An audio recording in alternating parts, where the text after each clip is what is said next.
As chair of the Town Council Subcommittee on Park Facilities, I'd like to bring you up to date on some of the changes that have been made recently to the Croft Valley Park.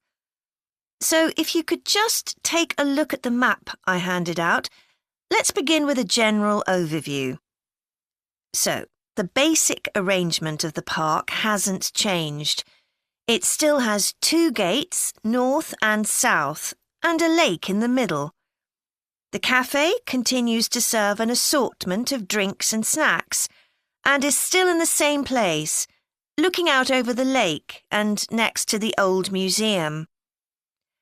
We're hoping to change the location of the toilets and bring them nearer to the centre of the park, as they're a bit out of the way at present, near the adventure playground, in the corner of your map. The formal gardens have been replanted and should be at their best in a month or two.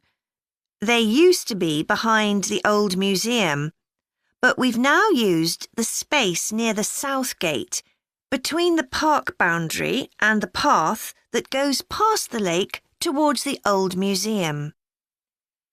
We have a new outdoor gym for adults and children, which is already proving very popular. It's by the glass houses, just to the right of the path from the south gate. You have to look for it, as it's a bit hidden in the trees. One very successful introduction has been our skateboard ramp. It's in constant use during the evenings and holidays. It's near the old museum, at the end of a little path that leads off from the main path between the lake and the museum.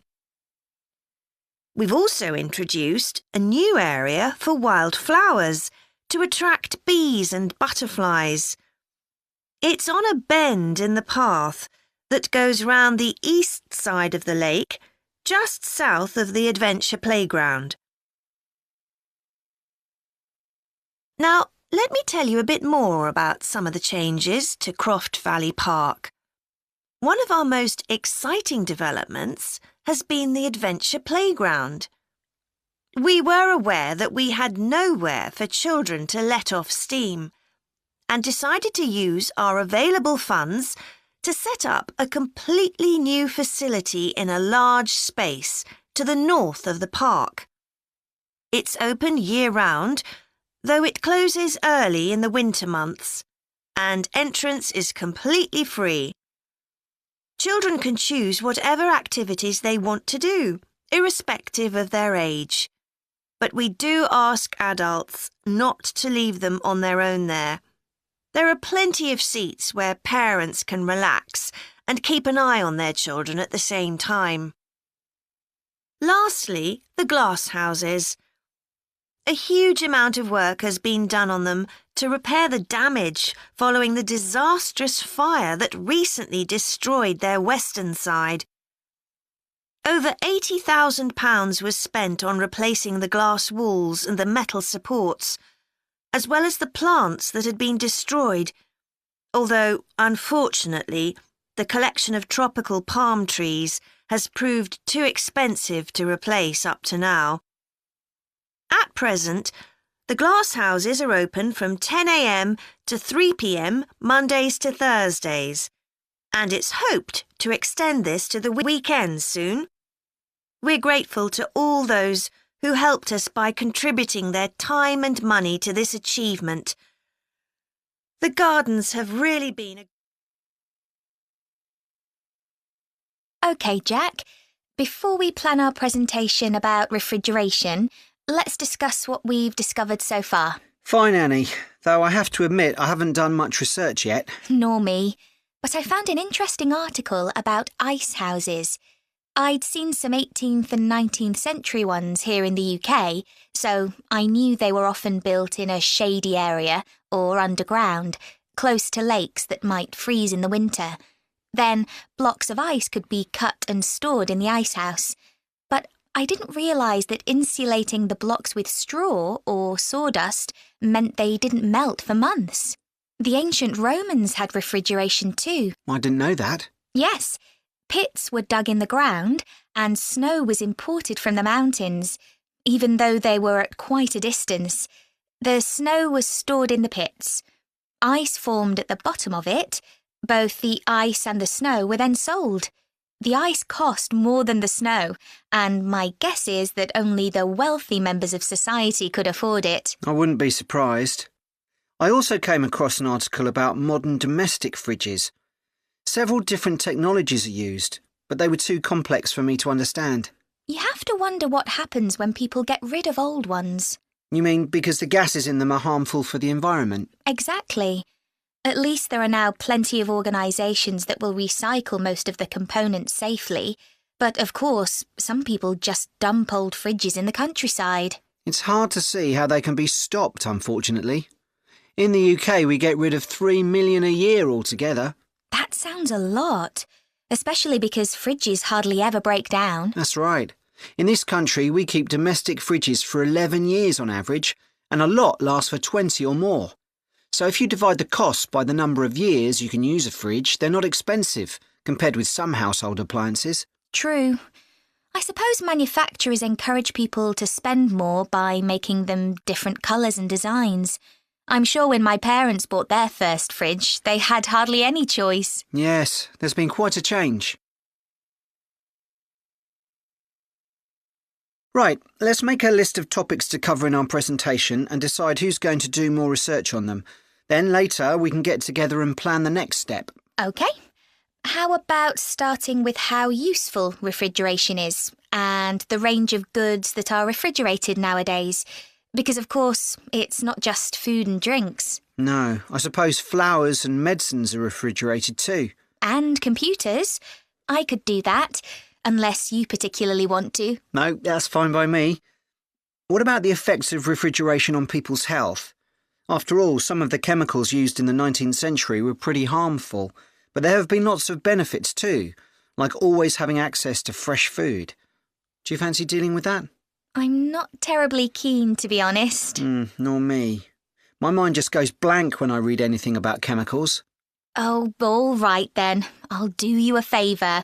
But you owe me, Jack. OK. What about the effects on food producers, like farmers in poorer countries being able to export their produce to developed countries? Something for you, maybe? I don't mind. It should be quite interesting. I think we should also look at how refrigeration has helped whole cities, like Las Vegas, which couldn't exist without refrigeration because it's in the middle of a desert. Right. I had a quick look at an economics book in the library that's got a chapter about this sort of thing. I could give you the title if you want to do this section. Not particularly, to be honest. I find economics books pretty heavy going as a rule. OK, leave it to me then. Thanks. Then there's transport and the difference that refrigerated trucks have made. I wouldn't mind having a go at that. Don't forget trains too. I read something about milk and butter being transported in refrigerated railroad cars in the USA right back in the 1840s. I hadn't thought of trains. Thanks. Shall we have a separate section on domestic fridges? After all, they're something everyone's familiar with. What about splitting it into two? You could investigate 19th and 20th century fridges, and I'll concentrate on what's available these days, and how manufacturers differentiate their products from those of their competitors. OK, that'd suit me. Hi everyone. In this session, I'll be presenting my research about the social history of Britain during the Industrial Revolution. I particularly looked at how ordinary lives were affected by changes that happened at that time. This was a time that saw the beginning of a new phenomenon, consumerism, where buying and selling goods became a major part of ordinary people's lives. In fact, it was in the 19th century that the quantity and quality of people's possessions was used as an indication of the wealth of the country. Before this, the vast majority of people had very few possessions, but all that was changed by the Industrial Revolution. This was the era from the mid-18th to the late 19th century, when improvements in how goods were made, as well as in technology, triggered massive social changes that transformed life for just about everybody in several key areas. First, let's look at manufacturing. When it comes to manufacturing, we tend to think of the Industrial Revolution in images of steam engines and coal. And it's true that the Industrial Revolution couldn't have taken place at all if it weren't for these new sources of power. They marked an important shift away from the traditional watermills and windmills that had dominated before this. The most advanced industry for much of the 19th century was textiles. This meant that fashionable fabrics and lace and ribbons were made available to everyone. Before the Industrial Revolution, most people made goods to sell in small workshops, often in their own homes.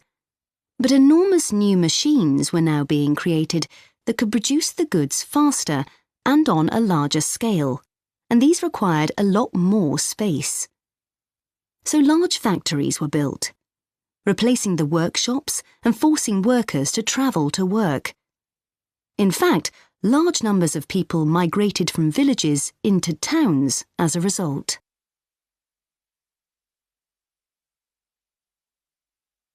As well as manufacturing, there were new technologies in transport, contributing to the growth of consumerism. The horse-drawn stagecoaches and carts of the 18th century, which carried very few people and goods and travelled slowly along poorly surfaced roads, were gradually replaced by the numerous canals that were constructed. These were particularly important for the transportation of goods. The canals gradually fell out of use, though, as railways were developed, becoming the main way of moving goods and people from one end of the country to the other. And the goods they moved weren't just coal, iron, clothes, and so on.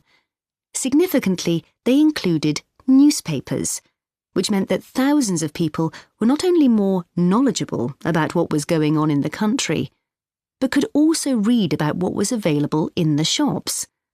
And that encouraged them to buy more. So faster forms of transport resulted in distribution becoming far more efficient. Goods could now be sold all over the country instead of just in the local market. The third main area that saw changes that contributed to consumerism was retailing. The number and quality of shops grew rapidly, and in particular, small shops suffered as customers flocked to the growing number of department stores, a form of retailing that was new in the 19th century. The entrepreneurs who opened these found new ways to stock them with goods and to attract customers. For instance, improved lighting inside greatly increased the visibility of the goods for sale. Another development that made goods more visible from outside resulted from the use of plate glass, which made it possible for windows to be much larger than previously. New ways of promoting goods were introduced too. Previously, the focus had been on informing potential customers about the availability of goods. Now, there was an explosion in advertising trying to persuade people to go shopping. Flanders claims that one of the great effects of the Industrial Revolution was that it created choice. All sorts of things that had previously been luxuries, from sugar to cutlery, became conveniences, and before long they turned into necessities. Life without sugar or cutlery was unimaginable, rather like mobile phones these days.